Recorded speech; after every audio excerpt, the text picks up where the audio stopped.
Hello to all you wonderful horror fans out there. I am back for the final time with a video on the best horror movies from a year of the 1990s. This one covering the final year before the turn of the millennium arrived, which as you know means the year of 1999. Looking at the movies I have in store for you today, and the ones that nearly made the list, which you will see as honorable mentions at the end of the video, I can easily say that 1999 was the best year for horror movies of the entire decade. I could have made a top 20 videos from this year, with the ones at the bottom certainly making it into the top 10 of nearly every other year of the 1990s. We have movies from Hong Kong, Japan, Korea, and a bunch of both big budget American movies and even one made on an amateur budget. So sit your lovely behind down in your favorite spot and get ready, as I'm Torstein from CinemaTerror, and this is what I believe are the top 10 horror movies of 1999.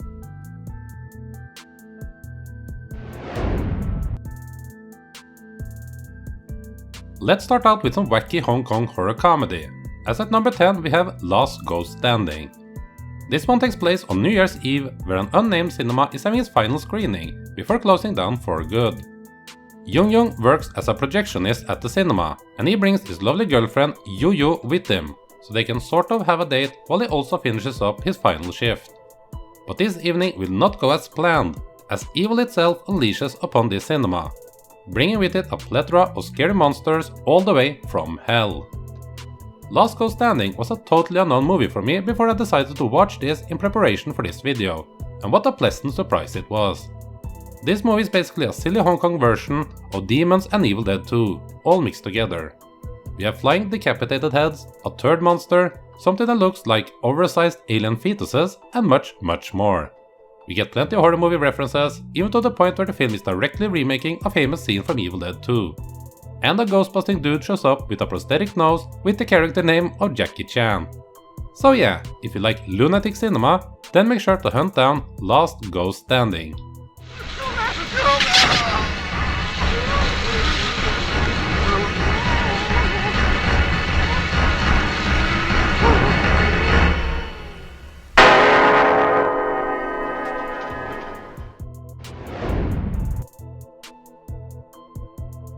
Next up is a mystery horror thriller with a budget behind it, at number 9 with Stir of Echoes.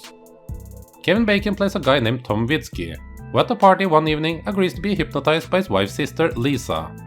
During the session, Lisa tells Tom to be more open-minded, and this would change him, as he now begins to see violent visions of a young girl that disappeared from the neighborhood 6 months earlier.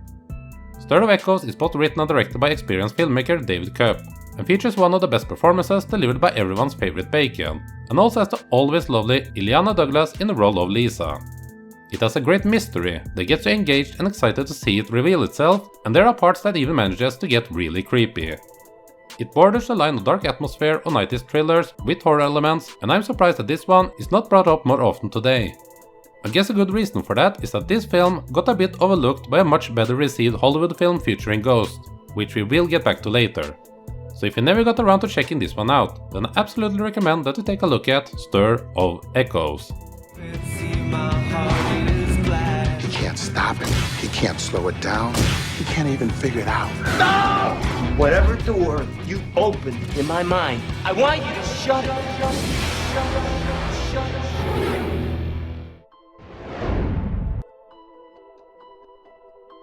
Moving on to the next spot, where we have a South Korean sort of sequel at number 8 with Memento Mori.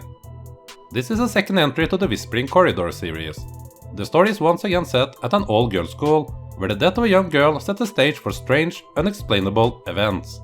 There are no overlapping characters or references to the first film, but the subject matter makes the link to the first Whispering Corridors movie make sense.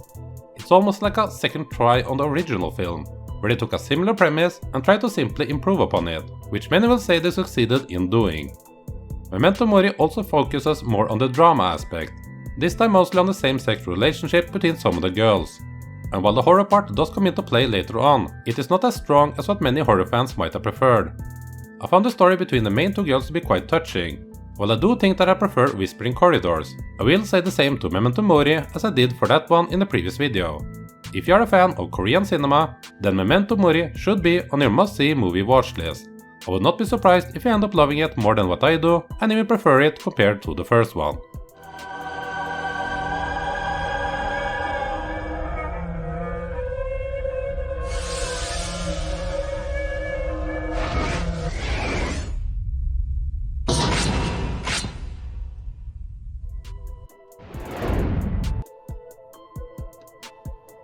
Going back to the States, I might have a surprise for you at number 7 with The Rage Carrie 2. This is a sequel to the first original Carrie film from 1976, and not related to any of the 2 Carrie remakes we have gotten so far. Our new Carrie this time is the young girl Rachel, played by Emily Burgle. She has had a rough life, living with bad foster parents and basically being an outcast on her high school. When her only friend takes her own life, Rachel starts to get control over her hidden telekinetic powers, and her rage will turn deadly towards anyone who wrongs her. The Rage Carrie 2 might as well have just been another Carrie remake, as it deals with many of the same teen issues that the original tried to tackle, but this time updates it to the 1990s. There is some heavy subject matter being addressed in the film, and I'm surprised that more people didn't appreciate this film upon its release.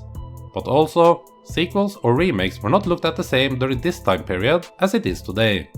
It directly attacks what we now would refer to as toxic masculinity, in a time where it absolutely needed to be talked about more than it was, and I think both screenwriter Raphael Moreau, director Kate Shea, and the leading star Emily Burgle deserves a lot of praise for what they were able to do with this movie.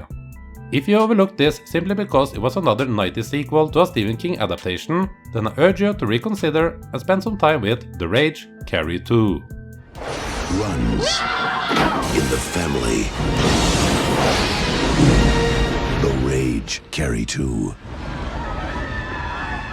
Man, we missed another killer party.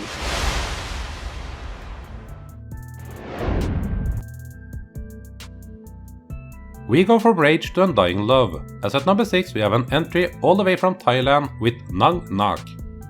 This is a supernatural love story, based on a famous Thailand folk tale that has been brought to the big screen both before Nang Nak and after it. The story is set in the middle of the 1800s, where we follow Mak and his wife Nak, who live a happy life together in a rural village. Mak is sent to fight in a war, leaving Nak all alone at her home while she is also pregnant. Mak is barely able to survive the gruesome war, and when he returns to his now newborn child and wife, it doesn't take long before he is warned by others that not everything is as it should be in their home. Nang Nak is a different type of ghost tale than what we are used to seeing in the Western world. This is not about a vengeful ghost coming back from the dead to cause pain and destruction, but rather a tale of a ghost that is unable to let go. It is more a sad story than anything else, and it is portrayed beautifully by director Nonsi Nimibutur, who I'm sure I just butchered the name of, and of course also his talented crew. This is not a film for those who might want to find another scary Asian movie, without being able to differentiate between the East Asian countries and all of their cultures. It is also not horror heavy, but rather a sad, romantic tale, so beware of that before deciding to watch it. And hopefully you will find Nang Nak to be as touching of a tale as what I did.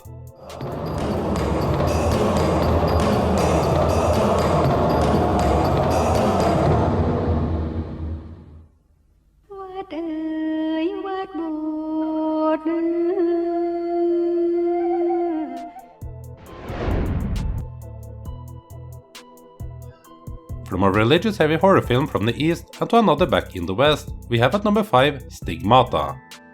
This film tells the story of Frankie Page, an average woman trying to make a living as a hairdresser in Pittsburgh. Frankie's mother buys a rosary from a young boy while on a vacation in Brazil, and then sends it as a gift to her daughter, unaware of the power and backstory of this item. Soon after, Frankie starts to experience stigmata, which in short means that she starts to bleed out from the same 5 wounds that Jesus Christ received during crucifixion.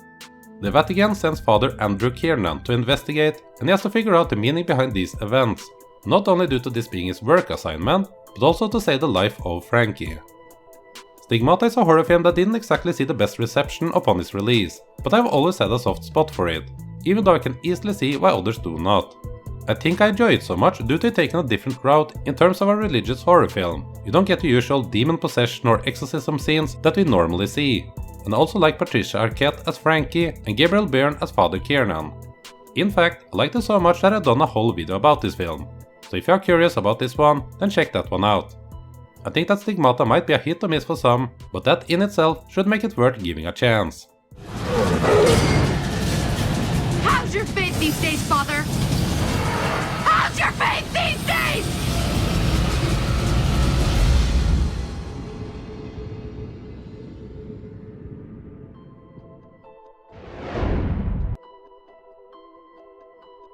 We stay with religious themes, as at number 4 we have the action horror hybrid, End of Days.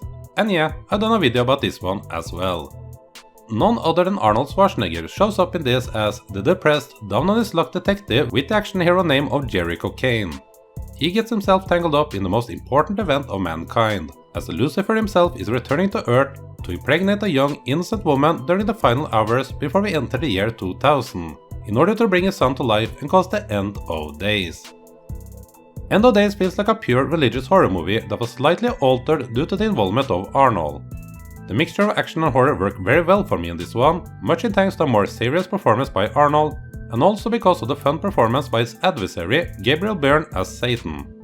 Yes, Byrne is featured back to back in this video, first as a priest and then as well, the total opposite. He would actually be nominated for Worst Supporting Actor for both of his roles in this and Stigmata combined, which is just stupid, but then again the Razzie Awards has always been stupid.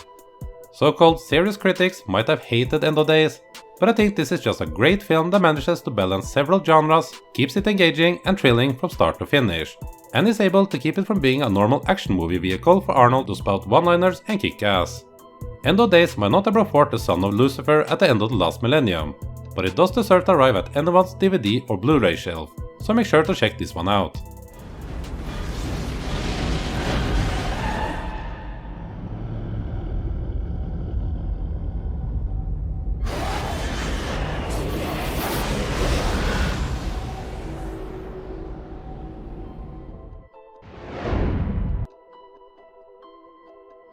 From a critically hated film to a beloved one, as at number 3 we have another action hero starring in a suspenseful film with The Sixth Sense. I'm sure everyone has already watched this one, so it's not a very exciting movie to have in a video like this, but it absolutely deserves to be here. If you for some reason didn't know, Bruce Willis plays a child psychologist who feels like he has failed one of his former patients. To try to make amends for this, he's on a desperate mission to help a young, struggling child named Cole, who is having severe anxiety issues, and also reveals that he can see dead people. The Sixth Sense was a breakthrough movie for the now famous director M. Night Shyamalan, as it would end up being the second highest grossing movie of 1999, behind Star Wars The Phantom Menace. The film is a bit of a psychological thriller, with horror elements in it, but they are played up enough for me to still consider this to be in the horror genre, just like with Stir of Echoes. The movie is touching, suspenseful, and creepy, much in thanks to the great performances by Willis, Toni Collette, and of course Haley Joel Osment as a young tormented Cole. I am sure most of you have already seen this before, but if it has been a long time and or you were young when you first saw it, then do give it another go, as it still holds up, and I must admit I like it even more now than what I did when I first gave it a chance back during its original release. Look out! Please make them leave. I'm working on it.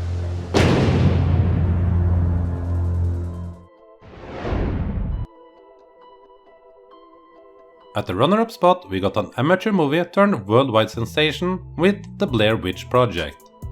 The movie starts by informing the audience that the footage we are about to see was filmed back in 1994, and contains the footage made by 3 student filmmakers who went out to the woods of Black Hills to try to document the local myth called the Blair Witch.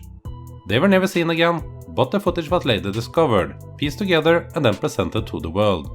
And yes, this is the point in time where many will say that the found footage genre started. Although we can make a case for Cannibal Holocaust and other even earlier movies, and also the found footage genre didn't really become a trend before Paranormal Activities hit theaters almost 10 years later. The Blair Witch Project was masterminded by Daniel Myrick and Eduardo Sanchez. The idea of just guiding 3 actors and trusting them to create their characters and dialogue turned out better than what it ever should have. The point of view camera work felt groundbreaking and delivered a creepiness that few had ever experienced before. The marketing behind the film is also a chapter in itself, and can basically be seen as the first internet viral marketing we have ever seen for a movie. And most important of all, the movie is creepy. It does require you to pay attention, keep silent, and actually want to get engaged and frightened. If you are willing to delve into the Black Hills with the 3 film students, And even better, if you also have some experience camping out in the forest, sitting up and just listening to nature and sounds at night, then the Blair Witch Project will deliver everything you want and perhaps even more. Tell me where you are, John!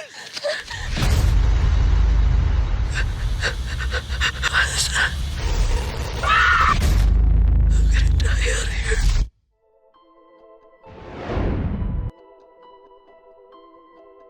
So what could beat out all of these famous horror films for the #1 spot?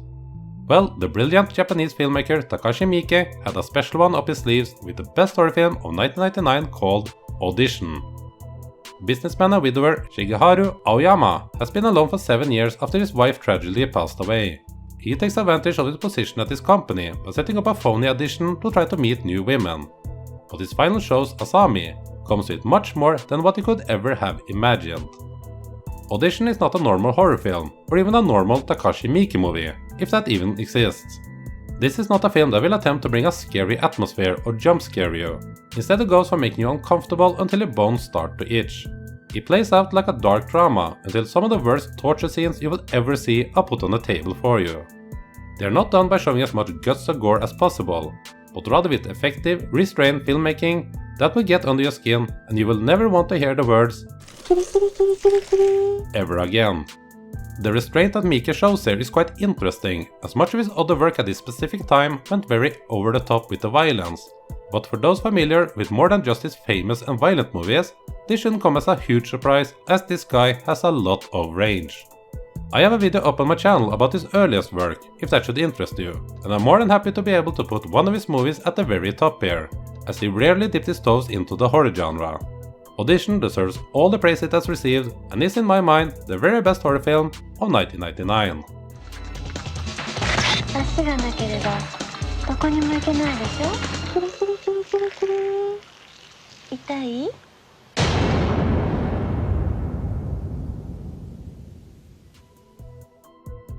That was my 10 choices of the year, and this was not an easy list to put together. Like I said during the intro, I would have no trouble choosing 20 movies from this year, and you will get to see some of the ones that didn't make it as honorable mentions at the very end of this video. And I would not be surprised if you still have a few more movies that you think should have made the list. As always, I would like to see your thoughts in the comment section below, and this time, feel free to let me know what you think of the decade of 1990s as a whole for the genre. There has been some rough years, but there is no doubt that many great horror films was created during this time, and a few of them would have huge influence over what would follow in the 2000s.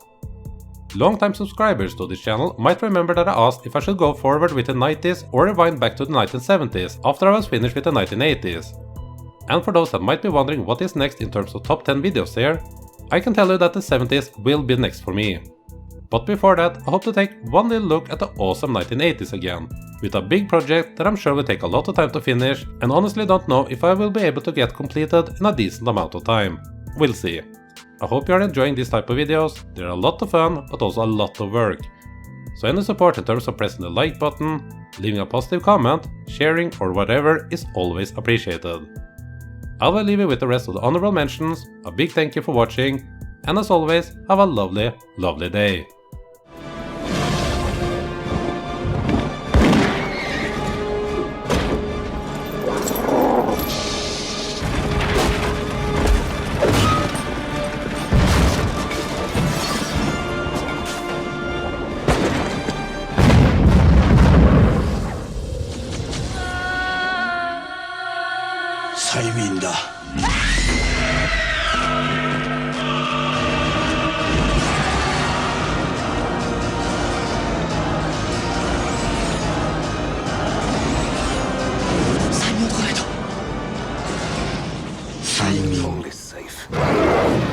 This summer, the Earth's oldest creature has just found a new home.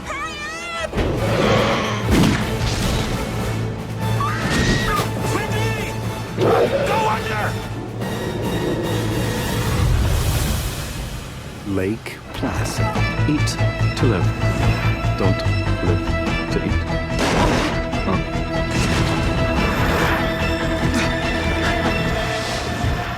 That was really sneaky.